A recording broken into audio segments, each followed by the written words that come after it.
Sinabi ni Propeta Muhammad sallallahu alaihi wasallam, "Aktharu khataya ibnu Adam fi lisanihi." Nang pinakamarami raw na kasalanan ng anak ni Adan o ng mga tao sa pangkalahatan ay nagmumula sa kanyang dila. Ng ating mga dila, ito ay bahagi ng ating mga katawan na malambot at walang buto, subalit nakapipinsala sa ating mga sarili o maging sa kapwa natin tao dahil sa maraming mga kasalanan na maaring manggagaling dito.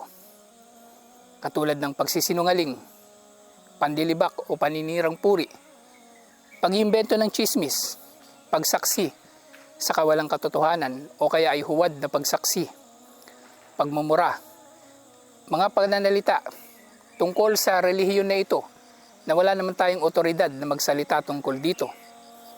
Panunumpa sa ngalan ng iba pa liban kay Allah subhanahu wa ta'ala at iba't iba pang mga kasalanan na nagmumula sa ating mga dila.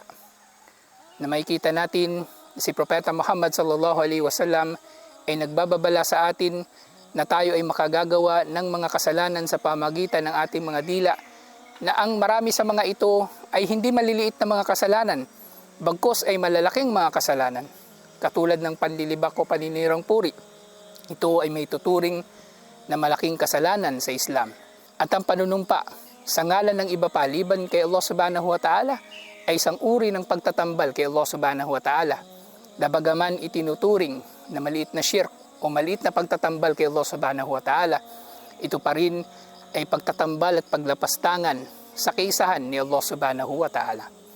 Kaya makikita natin ng ating mga dila kung pag-iingatan natin ng mga ito ay pag-iingat din natin sa ating relihiyon. Kaya nga pinayuhan tayo ni Propeta Muhammad sallallahu alaihi wasallam na sino man daw ang nananampalataya kay Allah subhanahu wa ta'ala at sa huling araw ay magsabi lamang siya ng kabutihan o mas marapat para sa kanya ang manahimik. Kaya hindi na sinabi ni Propeta Muhammad sallallahu alaihi wasallam na ginagarantiyahan ng pagpasok sa paraiso ng sino mang pangangalagaan niya ang nasa pagitan ng kanyang dalawang labi o nasa pagitan ng kanyang dalawang hita. Ang tinutukoy niya rito ay yaong tao na iniingatan niya ang kanyang dila na magkasala at gayon din ang kanyang maselang bahagi ng katawan na iniingatan niya mula sa pakikiapid o pangangalon niya.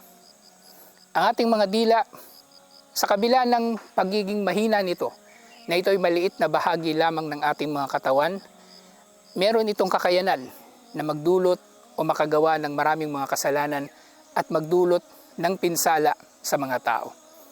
Subalit ang ating mga dila rin ay maaari ring magkamit ng malaking gantimpala sa pamagitan ng paggamit nito sa tamang paraan. Unang-una dito ay ang pag-aalala kay Allah subhanahu wa ta'ala, katulad ng pagsasambit ng alhamdulillah, papuri kay Allah subhanahu wa ta'ala, subhanallah, luwalhati kay Allah, astagfirullah, na humihingi ako ng tawad kay Allah subhanahu wa ta'ala, at iba't iba pang mga adhkar na tinukoy sa hadith ang napakalaki at napakaraming gantimpala nito. Na isa sa mga ito ay ang pagsasambit ng paulit-ulit ng subhanallahi wa bihamdi, subhanallahil azim. Nang ibig sabihin nito ay luwalhati kay Allah subhanahu wa ta'ala at papuri sa Kanya, luwalhati kay Allah subhanahu wa ta'ala ang makapangyarihan.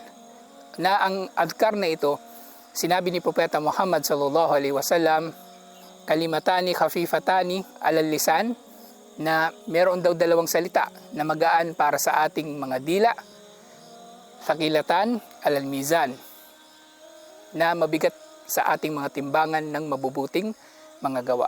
At ito nga ay ang pagsasambit ng subhanallahi wa bihamdi, subhanallahi al-azim. At gayon din ay maaari tayong magkabit ng malalaking gantimpala sa pamagitan ng ating mga dila, sa pamagitan ng pagbasa ng Quran, ng bawat isang letera nito ay mayroong 10 hasana o gantimpala. Gayon din tuwing nababanggit natin ang pangalan ni Propeta Muhammad sallallahu alaihi wasallam o naririnig natin ito na binabanggit ng iba o binabasa o nababasa natin ito sa libro, sa pagsasambit natin ng sallallahu alaihi wasallam na siya ay biyayaan nawa ni Allah subhanahu wa ta'ala at pangalagaan, tayo ay nagkakamit din ng gantimpala sa pamagitan ng ating mga dila. Ang pangangaral ng Islam, pagpapayo ng kabutihan, pagbabawal ng kasamaan at pag-uutos ng kabutihan sa pamagitan ng ating mga dila at pananalita, ito rin ay mayroong gantimpala, insyaAllah. Ang ating mga dila, maliit na bahagi ng ating mga katawan, subalit maaaring magdulot ng malaking pinsala at maaari rin namang magdulot ng malaking pakinabang. Kaya piliin natin kung paano natin gagamitin ang ating mga dila at maging mahusay tayo sa pagpili kung saan natin ito gagamitin.